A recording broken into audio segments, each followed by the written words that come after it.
Welcome to a newest episode of Sports Talk Central. I'm your host, Adeep Mahmood, with my normal co-host Hunter, and today we're going to be talking some college football, some NFL, but then also we're going to be, and also it is the winter meetings right now, so obviously at any point in time while we record, hopefully a move could happen. With our luck, a move will probably happen after we finish recording. Yeah, probably not. But where do you want to start? We can start. Yeah, let's Honestly, start with NFL. Obviously, Ravens Steelers played last week. I thought that was a really fun game. Like, and look, let's get the big things out. I'm sure there were some penalties that they missed on the Steelers, on the Ravens. I'm sure Steelers fans probably would want certain things back to be called differently, and I'll give you that. I don't like complaining about the refs, but we obviously you did have the penalty from Travis Jones that I don't know if that was unnecessary roughness. Then you had the Isaiah Likely thing where it's like he had 2 feet on the ground. It looked like he had 3 feet on the ground, and either he didn't make a football move after 3 steps, or I read in that apparently there's a rule saying if you extend out your arms, that counts as a football move. So I don't quite get that one. Then obviously the NFL officials did come out, did tell John Harbaugh they botched the call on the Travis Jones one, which annoyed me because now you're talking about a 23-22 game with 1 minute left instead of 27-22. But what were your right? thoughts on the game? Rest of the Classic Steelers Ravens. I mean, did you expect anything different when these two teams meet? It feels like it always comes down to the wire with these two teams.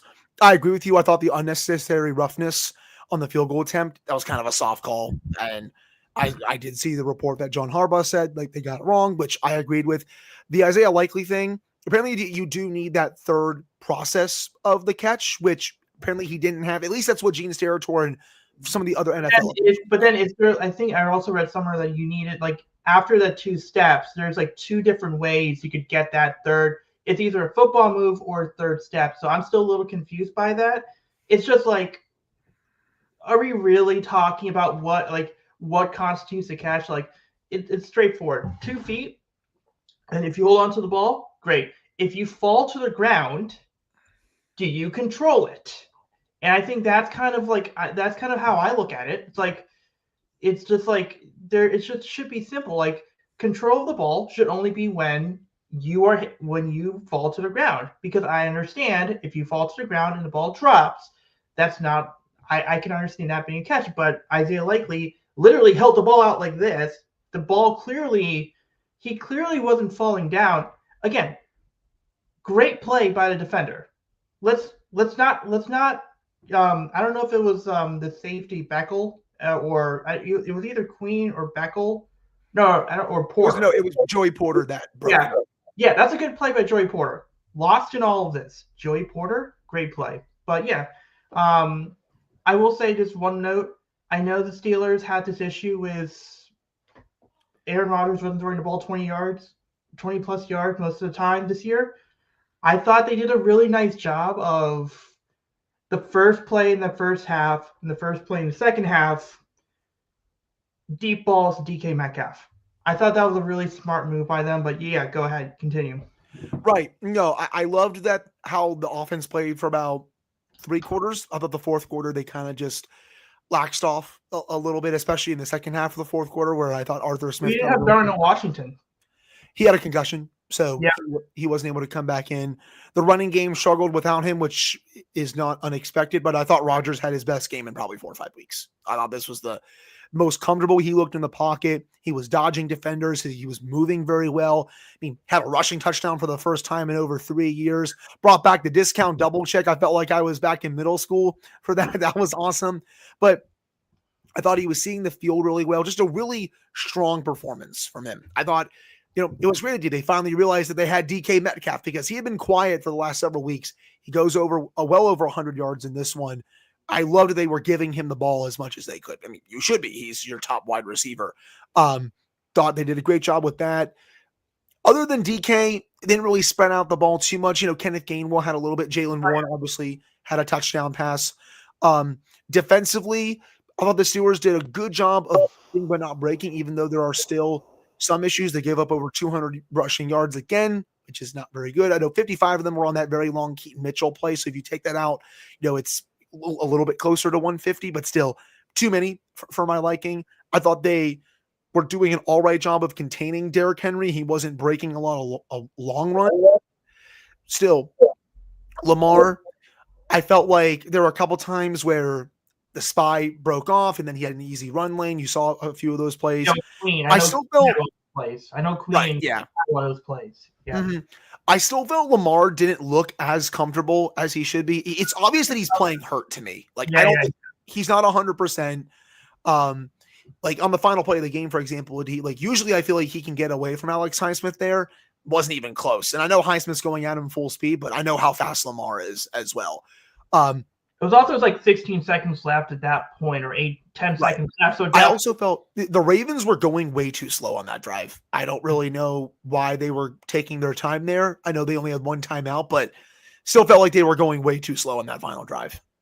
Yeah, no, I think, the challenge is, the problem with the Ravens right now is the guard play. It's really the guard play, Voorhees and Falele. Falele's free agent. I don't think they're going to keep him around. Voorhees, he showed promise because you got to remember, he was the guy that in the combine, I think he had like a leg injury, and he still did an insane thing on the bench press, and they drafted him in the 7th round, and he had 2nd round talent. I think the problem with the Ravens, and I think the issue is, the guard play is bad. I don't know how I know they got Emory Jones. I don't know how they fix it. Lamar, I think, looked healthier. I think that there were certain plays that you definitely saw a burst on that one. Look, I mean, you go back to the Bengals game. They had a lot of bad turnovers. I thought they did a good job of limiting the turnovers. And now, TJ Watt, I mean, obviously the fear is TJ Watt was going to sack Lamar a couple times, or 3 or 4 times, like Myles Garrett a few weeks ago. But I don't think I saw TJ Watt sack Lamar or Highsmith sack. Highsmith got him once. At the end, yeah. TJ had some good pressures on him. Yeah, Lamar was able to on Derrick Henry, like especially early in the game, he was able to because I think Lamar was still trying to get ready. He was the Steelers were able to just have TJ just go straight at Derrick Henry. I mean, yeah, the Steelers' run defense is not great. It's not good. And obviously you got to worry about the injury to your left tackle. I believe you had your 3rd string left tackle by the end of the game. So we'll see what happens there. I mean, nothing else really from the Ravens. Again, obviously there were certain things that were happening that would have changed the final drive. Lamar, that interception, I feel like if he just ran it towards the end zone or towards the sideline, or I think I believe if you see the replay, you might see it there was still that outside part that I don't think you saw Steelers defender there. So if Lamar just even throws it there, even if he doesn't catch it, throw it in a place where only the receiver can get it. I think there were certain avoidable mistakes that he did. So I don't have an issue with that. We'll see what happens. Obviously, the Steelers are in the driver's seat for the division, but then obviously, and I think we can now talk about the rest of the NFL. We'll see what happens with the Bengals next week. I don't know 9-10 losses. I don't think that's going to get you to the postseason. Obviously, we had the big news. Old Man Rivers is trying out for the Colts. But have you seen? You saw Longest Yard, the remake, right? Yes. Yeah. Remember the part where Burt Reynolds he just puts on the helmet and yes. goes to the field? That's my fear if he makes it to. By the way, Philip Rivers, 10 kids now. He is a grandfather. So if he goes into a game, will that be the first grandpa? Will that be the first grandpa to ever play a game, actual grandpa?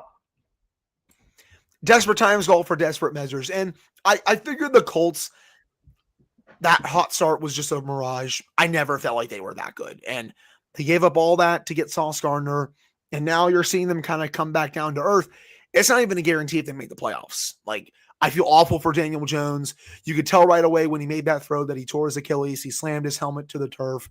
I felt awful for him. Hope he comes back, really strong for next year. But, Colts are desperate. And, remember, they did the Jeff Saturday thing as well. So the Colts, they love this weird stuff. Feel like it's 2015 again, bringing Phillip Rivers. Why not bring Flacco? Flacco, I believe, is free agent. I think they Bengals cut him or something.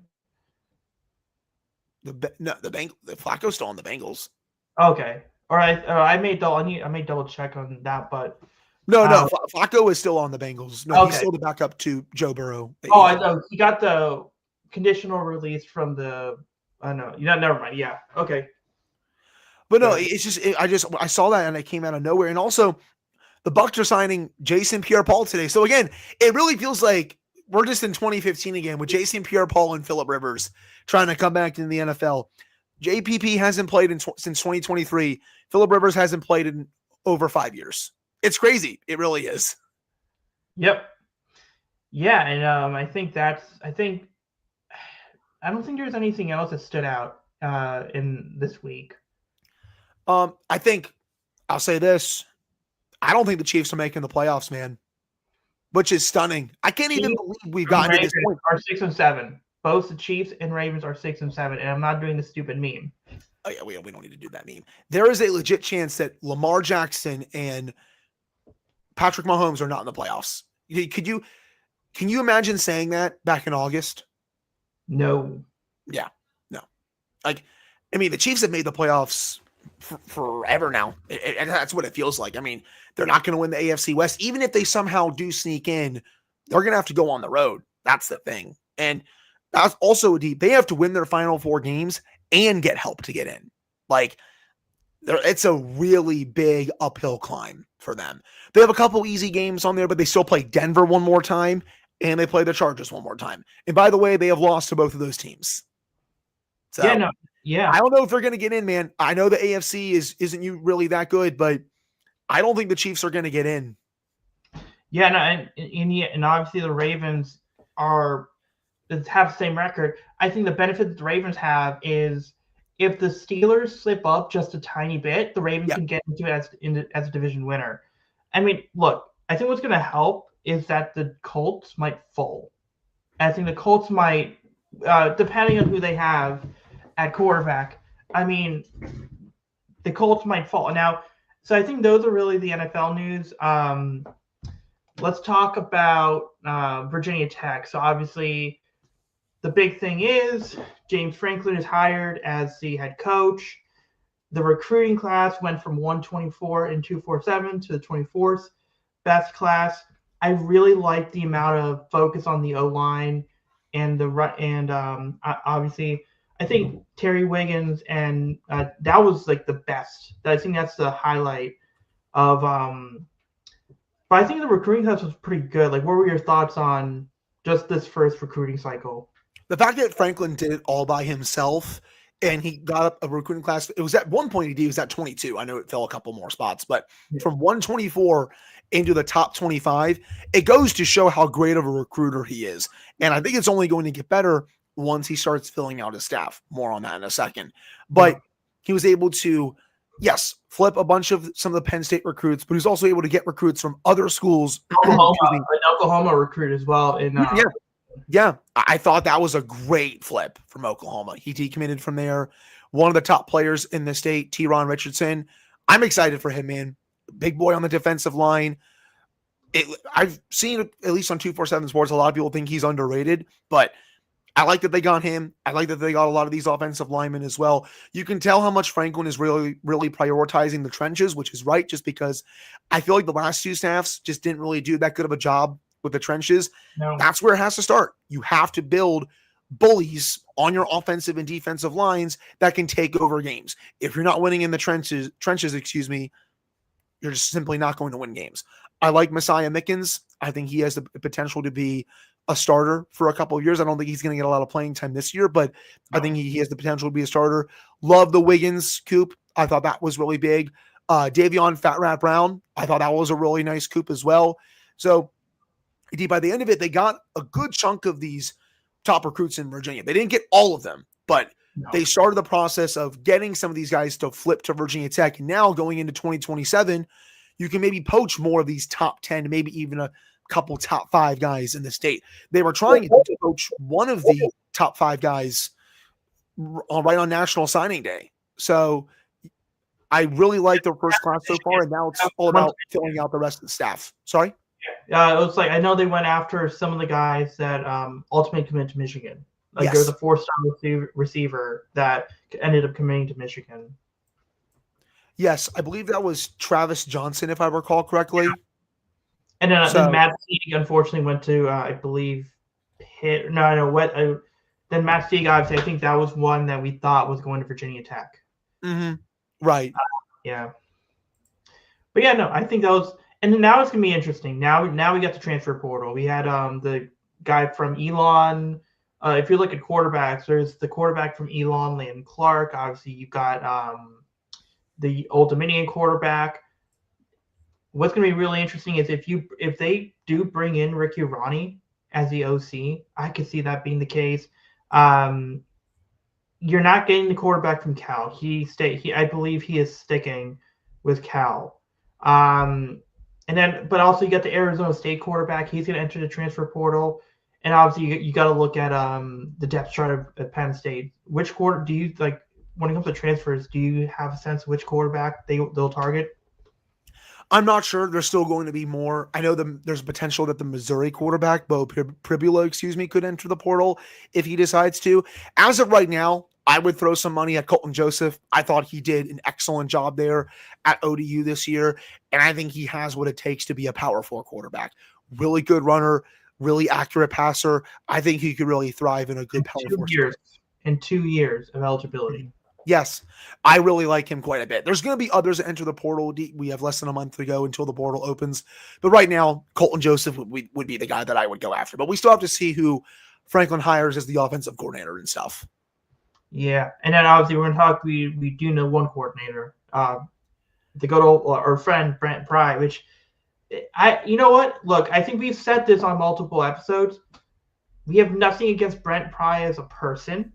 It's just that he was not ready to be a head coach.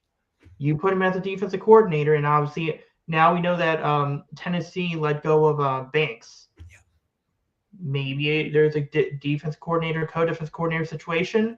I think that I think Ty Howell was a name that a lot of people are looking at for OC. Like I mentioned, Ricky Ronnie. It's going to be interesting. I know that James Franklin has a bunch of connections. But where do you think, what are your thoughts on potential OCs, offense coordinator, defensive coordinators? Yeah, I'm sure they probably hit up Ricky Ronnie, but he has a great thing going at ODU, so not sure he wants to go. I've seen some of the smoke on social media about John David Baker from East Carolina. I would be all over that. I mean, they had a really good offense this year. He comes from he's like a Lane Kiffin disciple, so really high-flying offense. I would be a big fan of that if they were able to get that done. We'll have to see. They have the money for this type of coordinator. I don't think Brent Pry is going to be getting a lot of money to be the defensive coordinator here, Dean. So you have it's probably what they were paying before. It's just probably what they were paying. Something close or less than what they're paying him. I can see it. And I know the optics are weird because he was just fired a few months ago, but we've seen him run really good defenses. Hell, in 2022, he ran the defense for that 3-win team, remember? That defense, I believe, finished just outside the top 50 in total defense, if my memory serves me right. So, he knows what it takes to run a good defense. And Franklin is going to recruit better players now that he's the head coach. And I'm not trying to disrespect Pry because he did recruit some good talent. But Franklin is a much better recruiter, let's be real here. So, I think he's going to recruit better players for the defense. And I think Pry, it's going to be a bit easier for him as the DC. He loves Virginia Tech. I'm sure he kind of has a chip on his shoulder, not so much as a head coach, but also because he wants to, do right for the university because he really likes this place. And he is a great dude. He's 100% an awesome person. And, the more I think about it and the more and all that, the more I think I can kind of talk myself into it. So there's that. Offensive coordinator still has to be finalized. And then there's others on the staff to have to be finalized as well. That's really the next order of business here, getting the staff in place and then doing the transfer portal, flipping the roster, also getting some of the players to stay, because I do think there are players on this roster that should stay. Marcellus Hawkins, one. Aiden Green, I think, should stay. Noah Chambers, I think, should stay. And those are just three, by the way. Yeah, no, Overton, I think, definitely should stay. Yes, Overton needs to stay as well. Yeah. But yeah, I think that's going to be interesting here. Now, obviously, we do, just before we talk about MLB, before we talk about college football playoffs, let's talk about some of the head coaching vacancies. I mean, Lane Kiffin, I just got sick and tired. I was like, just pick a spot. Just pick a spot at this point. And then the whole thing of, if you're not on this plane, you don't have a spot on the team. And then, like, what were your thoughts on the Lane Kiffin saga? That's Lane Kiffin, man. He's done that his whole career. Like, if you're surprised by that type of process for Lane Kiffin, you just don't follow college football enough. He's been doing this for a while, so nothing surprised me. LSU paid him a lot of money. They got the term. He's going to recruit well there. The question is, can he lead them back to the playoff? I mean, he did a great job at Ole Miss, so logic would say so, but, you're still in the SEC. You're recruiting against Alabama still. So, I feel bad for Ole Miss fans. Kiffin kind of snaked him a little bit, especially because this was such a great season, getting them to the playoff, and then you just dip right before the playoff starts. Like, I don't know. Something about that just doesn't really sit right with me. Like, but that's kind of where college football is now. So you have that one. Alex Golesh to Auburn, I think, is going to be a good hire. He did a really nice job at South Florida for the last few years. Florida, John Sumrall, correct? Yes. Yes, I believe that is correct. Yes. Sumrall, he's done a great job at Tulane. Yeah. They had a dream season this year. They're getting into the college football playoff. I don't know if they're going to win the game, probably not in the first round. But again, I like that hire a lot for Florida. I think he can be someone that can really turn them around. We've already discussed James Franklin at Virginia Tech. Florida State didn't really want to – they can't afford to fire Mike Norvell, so nothing really doing there.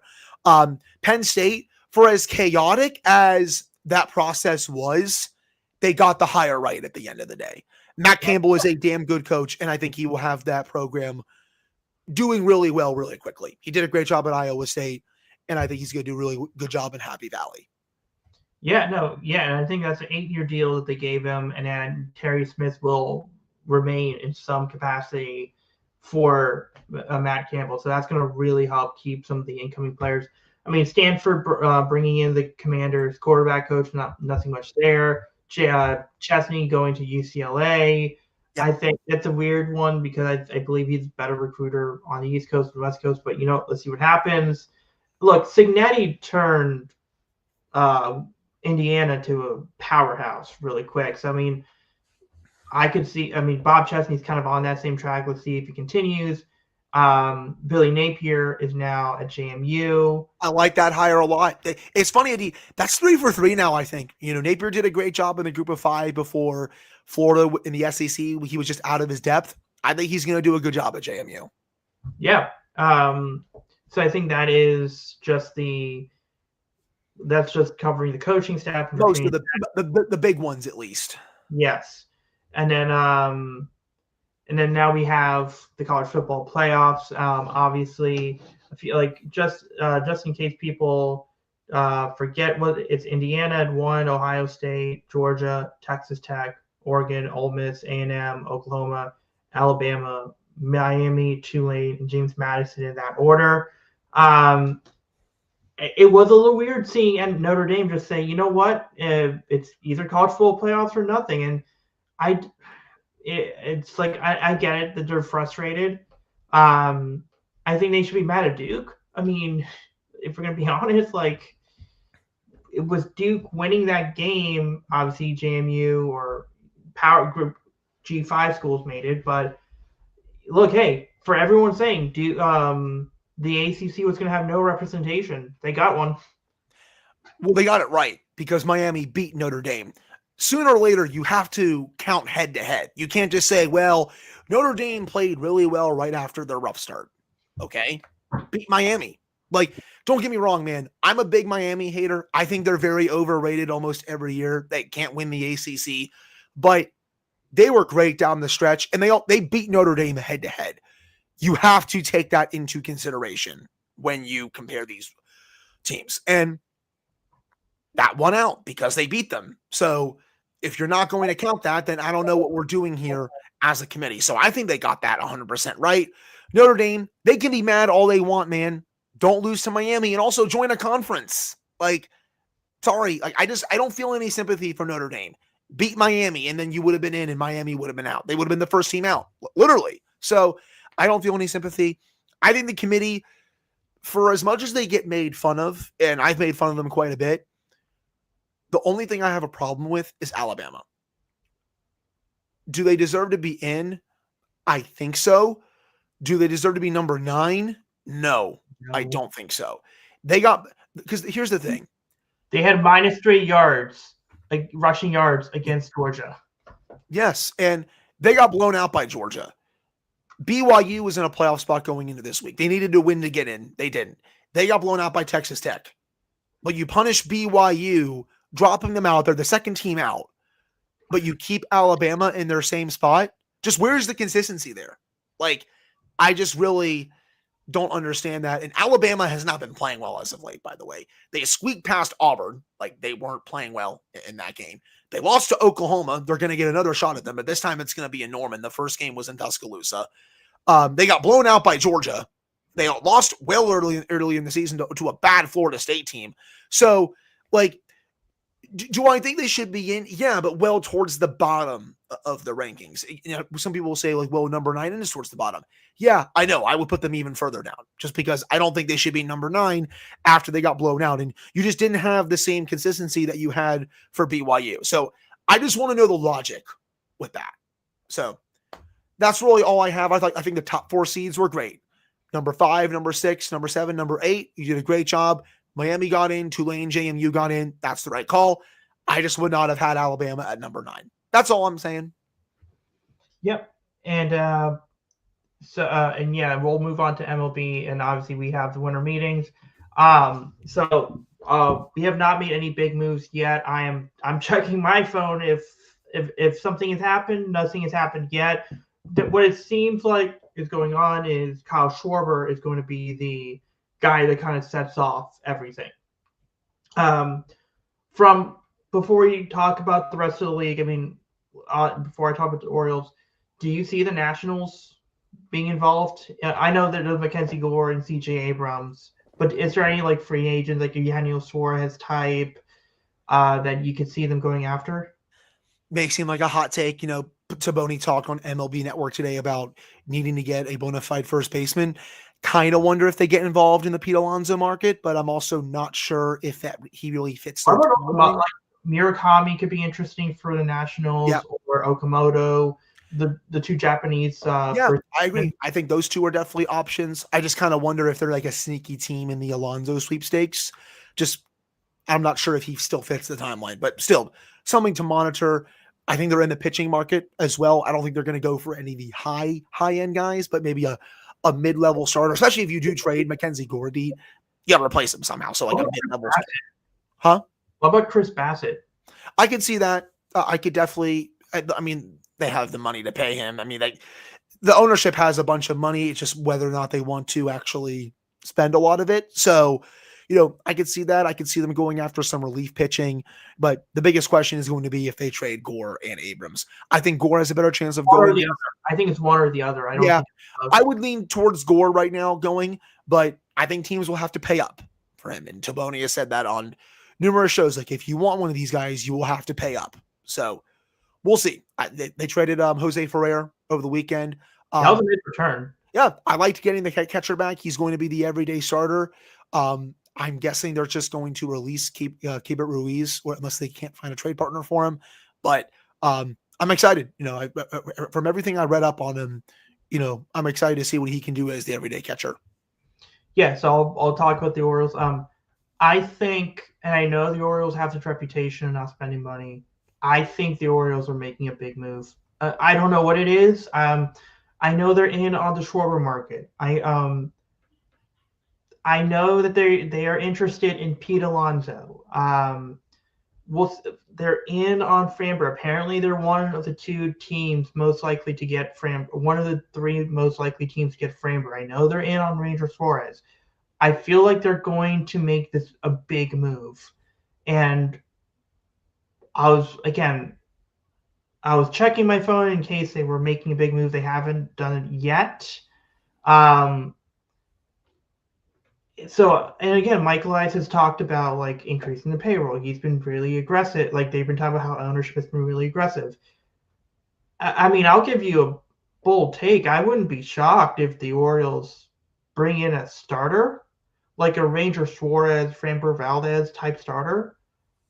And I wouldn't be surprised if they sign a Schwarber or Alonso as well.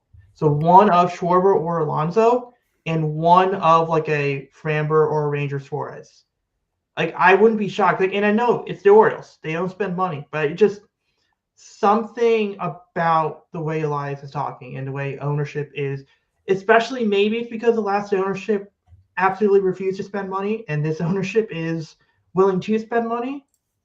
But I think Elias might go scorched earth and actually get these players to agree. And from what I understand, these players are taking notice of the Orioles. And I know Kyle Tucker, he visited the Blue Jays, apparently, and this might be because the Orioles spring training facility is close to where he lives.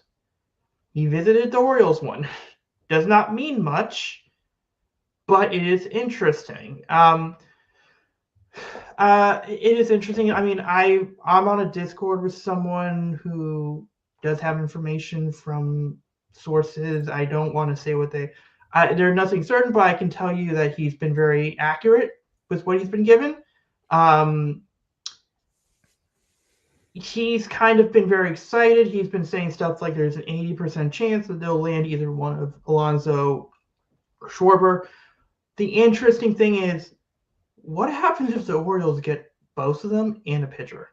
That's nuts. I don't know how that will fit the roster, but again, it just goes to show, like, I can see the Orioles, like, they're going to make a big move. Now, like I said, Schwarber's going to be the one name to actually set the market.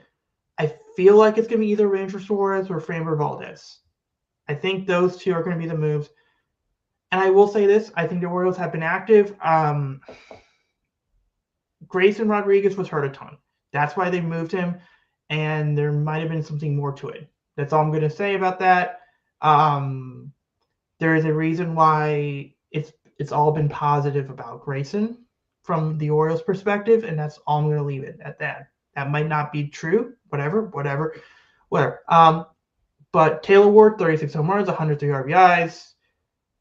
Good fit if you can add another big bat. Because if let's say you bring in Schwarber and you bring in Taylor Ward and you have Gunnar, Schwarber, Taylor Ward as your middle lineup, that's really good. That's potentially good. And if you can get a healthy Tyler O'Neill, better. If you can get Alonso and Ward, great.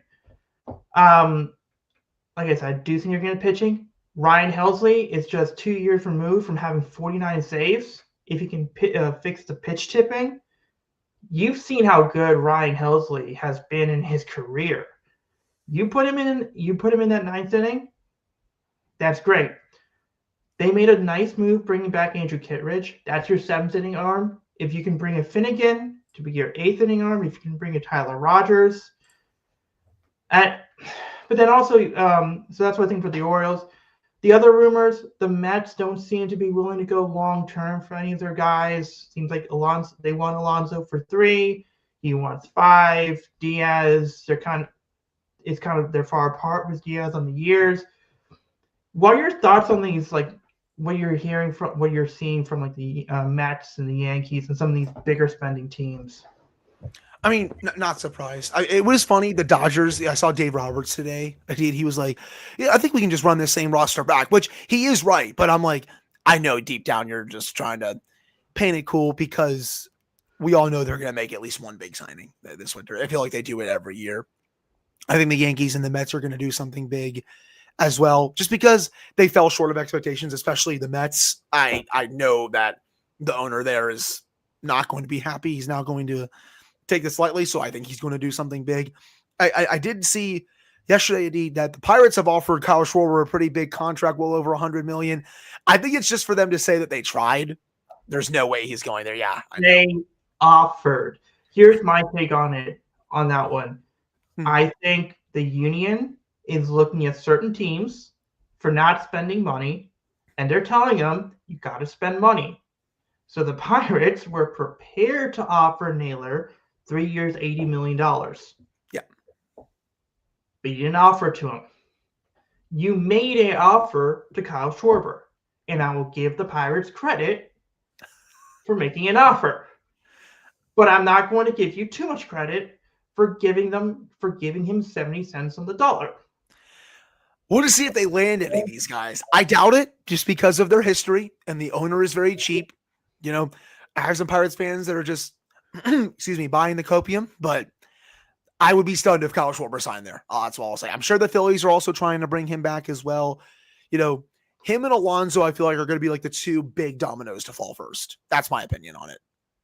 Yeah, no, it's going to be interesting. Yeah, and look, with Alonso, apparently, he's going to, because he lives in Florida, he can go to the meetings in person. He's going to have a meeting with at least the Orioles and the Red Sox tomorrow. Which, again, if you're a Mets fan, I don't know how you feel about it. But, I mean, what would be your thoughts as a Nationals fan if Schwarber, 2/3 of Schwarber, Diaz, and Alonso left the NL East? I mean, great. I don't need to see Kyle Schwarber anymore. I loved him on the Nats. Don't get me wrong. He was great on the Nats before he left, but love to see him and Alonso both leave the division, and Diaz too. I think get as many of these guys out of here, just because, Schwarber, he's killed the Nats, especially for as long as he's been in Philly. Alonso's done good against them too. So, yeah, those are my main thoughts. And also, if they don't keep Alonso, you don't have. It's going to be interesting. The Mets then have to go after Schwarber. They have to go after Bellinger. They have to go after someone, because who do you have protecting Juan Soto? Yeah, Jeff McNeil, Brett Beatty. It's going to be interesting. And look, they still have Lindor, which is great. I mean, and Lindor's a fantastic player, but they will need another bat. Yeah, and I mean, you also got to think about, I actually do you know what? I know, I feel like Ryan O'Hearn is someone, if they miss out on Alonso, I know Ryan O'Hearn is someone that he could go to Philly, not Philly, Pittsburgh. I kind of like him on the Mets. You put Ryan O'Hearn on the Mets, that's not, I know New York media is going to call that cheap. He's a solid player, but it's gonna be interesting to see what they do there. We'll end the show on that note. We'll figure out a time this weekend, this Sunday. I got something planned for the day, so I unfortunately would not be able to record, but we can discuss over text the next time.